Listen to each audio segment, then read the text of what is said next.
Hello, it's Rebecca and today is another book review day, and the book that I've been reading is for the Wordy Birds reading challenge. It's a challenge put together by myself and my friend Jane for our radio show, The Wordy Birds. I will leave lots of linky links down below so you can find out what that's all about.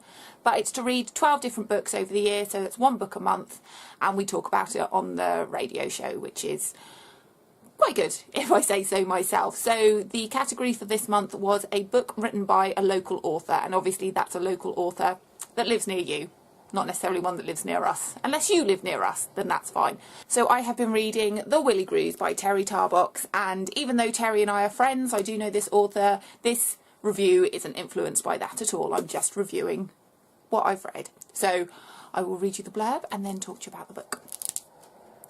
In the land of the Willigrews, silliness rules. Follow these endearing green furballs through a series of hilarious adventures.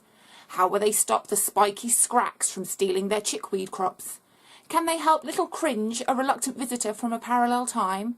Will they succeed in their quest to discover how the Willigrews began? How can they save their village from the terrible glue-puds without actually fighting? What is the answer to the big sneeze epidemic? And where have all the drangle binders gone? They may be small, they may be weak, and Crayfin is certainly very confused, but their adventures are huge. So, I've had this book for a while, and I'm ashamed to say I've only read little bits of it up until now, where I actually sat down and read it all from beginning to end. And it's one of those really brilliant children's books that can appeal to children and adults as well. And I think that is great, because if the parents have got to read these stories, they're going to want to enjoy them.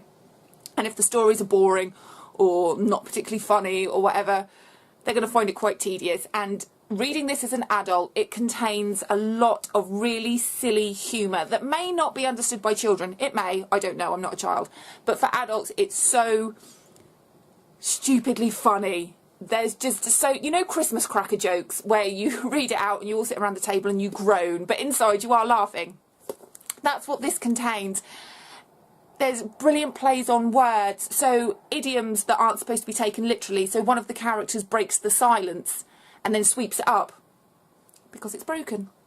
So there's lots and lots of funny little things like that. The stories are really cute and they're really weird, which is what I like. If it's going to be weird, push it all the way. So these little characters, the Willigrews, and you can probably see on the front, and the illustrations were done by Terry's niece, Wendy, I think her name is. And they're small, green, furry creatures, no bigger than a golf ball. And they are peaceful creatures. But there are nasty tribes around that want to hurt them. So you've got the scracks and you've got the glue-puds. And they just want to live in harmony. They eat their chickweed and they sing little silly songs and they have fun. But they have to protect themselves from these horrible, horrible tribes that are trying to infiltrate and steal their food and all this kind of stuff. And they go on all these silly adventures, and the thing that I think I liked the most about this book, well, no, I can't say that, that's a lie. The thing that I really liked about this book is the names of the characters. So the main character here, I think that's him, yep, is Brongley, and that's his wife Yill, and that's Doc Dickory, and there's other really weird names, and they're anagrams, or they're, you know, weird combinations of letters. And one of my favourite characters is a character called Father, who is Brongley's son, but was named after his father.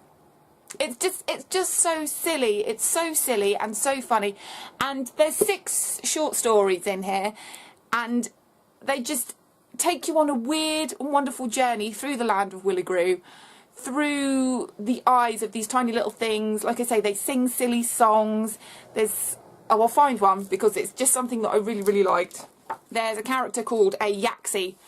I'm a one-legged Yaxie and I'm looking for my home. I'd call for a taxi, but no one's invented the phone. Those little things just made me laugh. Really cute little drawings in there, funny little stories. And it's just a little bit of fantasy that you can just dive into and not really kind of care about. It just is. You're taken away from reality, you're shown a really peculiar little world, and yeah, I think it's really good. And Terry has written a second book, The Willigrews 2, which I haven't got. I will get it because I really enjoyed this. It was just weird. It was just weird, and if you know Terry, you can fully understand everything that goes on in here, because it is a reflection of what goes on in his head. And it's all very weird. But I really, really enjoyed it. I'm glad I finally sat down and read the whole thing. Because like I say, I'd read little bits of it, but I'd not sat and read the whole book. So very much enjoyed.